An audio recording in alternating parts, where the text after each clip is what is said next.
Let's solve this system of rational equations. The first thing we're going to do is set these equal to each other. So that's going to be x squared plus 1 over x plus 2 is equal to 3x minus 1. I'm going to go ahead and put it in the top of an imaginary fraction because that's where it is. It's like over 1, but I won't put the 1 right now. Now the way I like to solve equations like this is by making the denominators the same. Well, I can make the denominators the same by just putting an x plus 2 down here. Now that's valid as long as I also multiply the numerator by x plus 2. Now when you're solving an equation, once you have like denominators, you can cancel those out. So you can make a new equation that goes x squared plus 1 equals. Now I'm going to have to double distribute this. So far that's going to be 3x squared plus 6x. And then I'll distribute the negative 1, so that's minus x minus 2. So that gives me x squared plus 1 is equal to 3x squared plus 5x, combining these like terms, minus 2. Now, whenever I have x squared and x, I get 0 on one side, and I factor, or use the quadratic formula. So I will subtract x squared from both sides, and I will subtract 1 from both sides. Notice how I line up my like terms.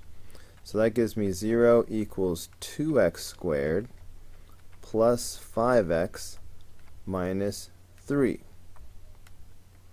So let's see if this will factor.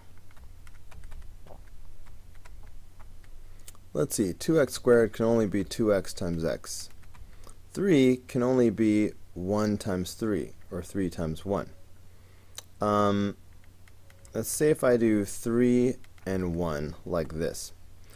What I know is inner plus outer must equal middle. Inner, I have 3x. Outer, I have 2x. To get a middle of positive 5, both of these would have to be positive. That means both of these would be positive. The problem with this is that a positive times a positive would give me a positive 3 instead of a negative 3. So this was very close, but yet it is wrong.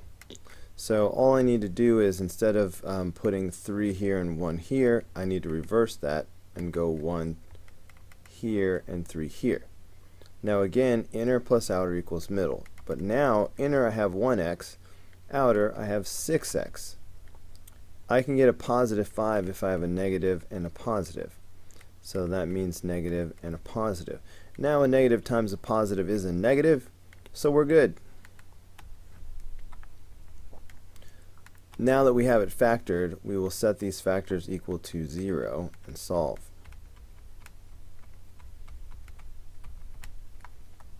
So this will give us 2x equals 1, and then dividing by 2, I get x equals 1/2. Subtracting 3, I get x equals negative 3. Now be careful, this is not the final answer. Let's see, I have negative 3 and I have 1/2. So let's come back up here.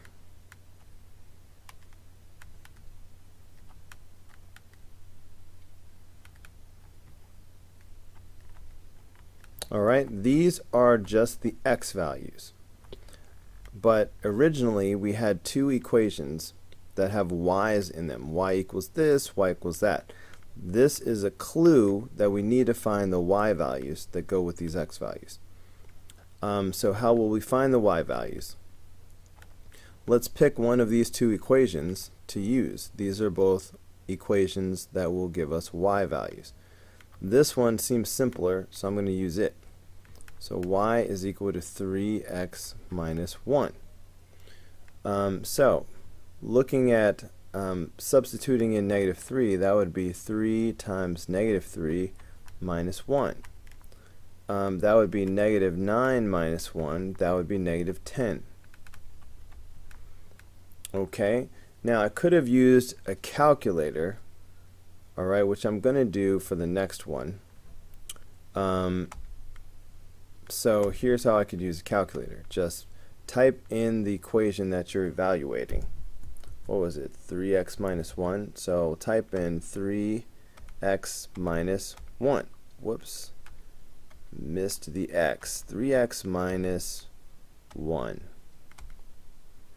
Make sure you're in Ask X mode.